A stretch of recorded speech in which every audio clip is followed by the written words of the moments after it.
Hello and welcome. I'm Natalie. Let's talk about money. So today we're going to talk briefly about how to be financially disciplined. Now, this is a question that came across, and it's difficult because everyone views finances and money differently.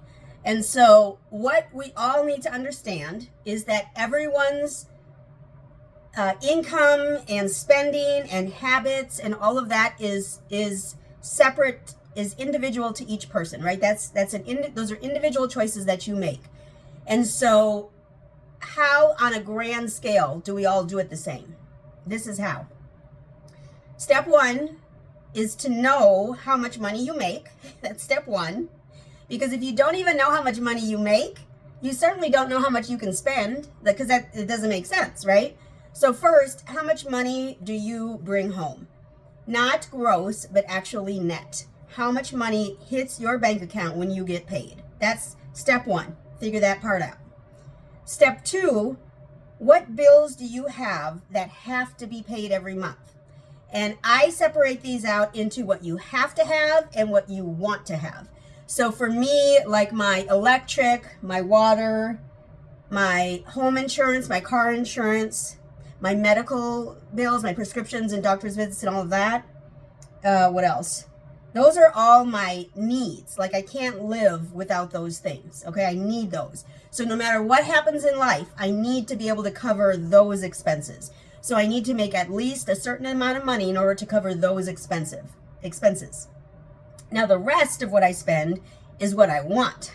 Okay, so this is all the subscriptions. This is the upgraded gas that I get. This is the clothes and purses and shoes that I buy.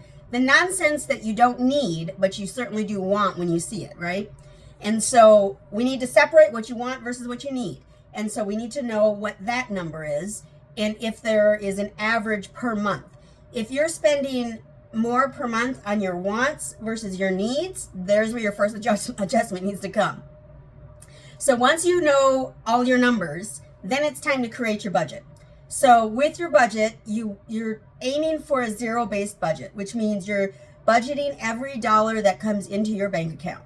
Now, the idea is that you still have a cushion in your bank account. So depending on your lifestyle and your spending style, that'll determine how much cushion you need in your bank, but at least a couple $100. Just in case something goes through that you didn't know was going through, or something comes out early or goes in late, or whatever.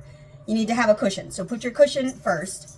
Once you've got that cushion in your bank account, then we're going to do line item by line item and figure out what we need to get rid of. So if you have debt is the first thing we need to get rid of. We need to pay that down. But if you're in debt, you need to get rid of some of those wants that you have. The needs are going to be the same no matter what, right? That's shelter, food, water, transportation. A cell phone is actually a need because you have to be able to contact people and call 911 if something happens. So I consider it a need. But those things, no matter what, you need that. So put those things within your budget first. We're going to do all of this on the Ramsey Solutions Every Dollar app, okay? So put those in there first. And then after that, then you can start putting in the items that are your wants, okay?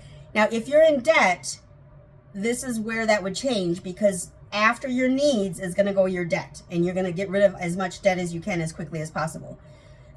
Let's pretend we're not in debt and we just are just living paycheck to paycheck because we have no plan. We don't know what we're doing. If you're doing that, you're going to still do your needs first. And then for your wants, you can eliminate as many wants as you want. But what you want to do is set aside money for yourself to save, to either invest or put it in a savings account as your emergency fund if you don't have an emergency fund. And make it so that it's automatic. The whole idea of all of this is to make it so that it's automatic. If you're relying on yourself to move money around and take money out of the bank, go get cash, ain't nobody doing none of that. It's not going to happen. I mean, realistically, it hasn't happened yet, and you're 30, 40 years old, and it hasn't happened yet. So make it happen automatically so that you don't have to think about it and you don't have to do it. In your budget, on the Every Dollar budget, month to month, the amounts are going to copy over. So like right now we're in February. February ends next, when does it end? Next Friday, I think. We have one more week in February. So March 1st, all of my expenses from February are going to roll over automatically to March. And then I just have to adjust them for the price that they are in March versus what they were in February. Okay. So get your money in a budget. And budgeting is not restrictive. It's only restrictive if you're in debt. If you're out of debt, there's no restrictions. You can do what you want. Basically, you just have to know what you're doing, right? You just have to know that you're going to spend $300 on Amazon every month, even though you shouldn't, and you know you shouldn't. Oh, sorry, that was a little too personal. Sorry. But budgeting doesn't have to be restrictive. It just has to track your money. It's basically you tracking your money so that you tell your money where to go instead of your money telling you where it went.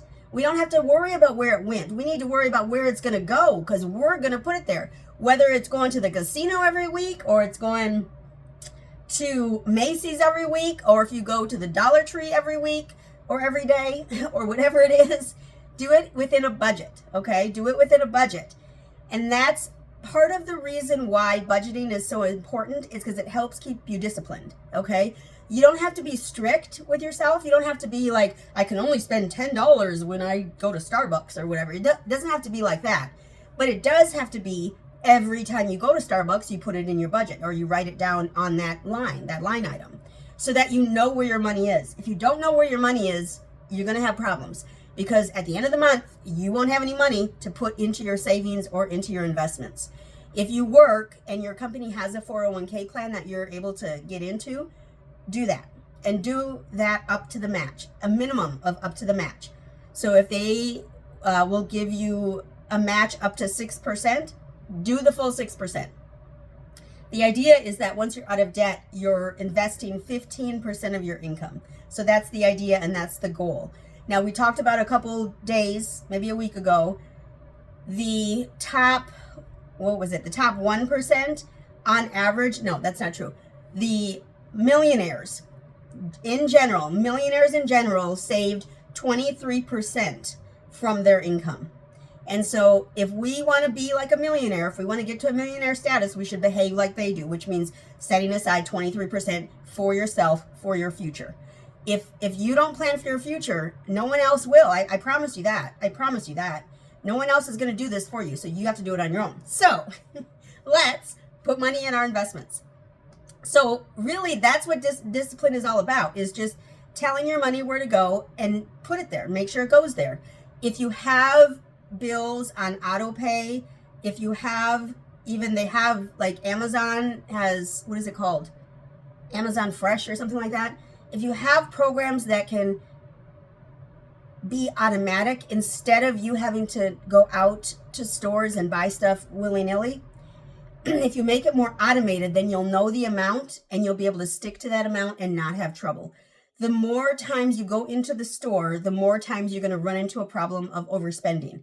Not necessarily, but a lot of times we'll overspend when we're in the store shopping around, going down every aisle. And, it's amazing. I shop at Aldi for my groceries. I walk out of Aldi with so much non-grocery stuff. It's amazing. And so when I'm on weeks where I know there's only $50 left in my budget for groceries, I can't go walking down every aisle. I can't go down that main aisle that's for what is it called? What are those last minute buys you buy at the register? Whatever that is. I can't be going down that aisle when I only have $50 left in my grocery bill and I have to buy groceries. Like, that's not.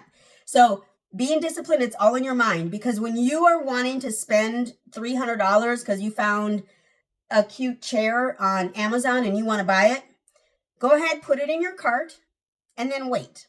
Wait 24 hours, wait 36 hours, just wait and see if you still want it. If you're able to wait a whole week and then go and check back, if you want it still at the end of that week, that means you really wanted it. If you don't really, if you're like, doesn't matter, you don't need that. Just throw that away. You don't need that in your cart.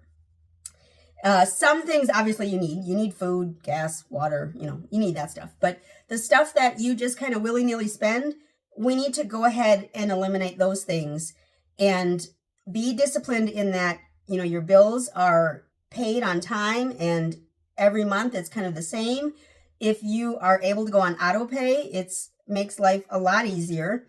And all you have to do is make sure you have the money. And if you're budgeting, you will, because you've budgeted. You've budgeted it, right?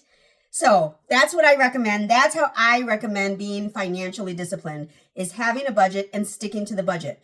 If you spend $1,000 on random stuff every month, it doesn't matter as long as you've budgeted for it. Now, you could probably be doing better things with that $1,000, but it's not going to be a surprise that you've spent $1,000 if you've got it in your budget and labeled it as miscellaneous or fun stuff or entertainment or whatever, however you budget it. Okay? So that's what I recommend. In order to be financially disciplined, you need to go ahead and set up a budget. First, know how much you make, know how much your bills are, and put those numbers all into a budget. It's just that easy. Maybe not, but it should be just that easy. You can make it happen. Remember, you should invest in yourself today so that you can make a difference for others tomorrow. Thanks so much. Y'all have a great one.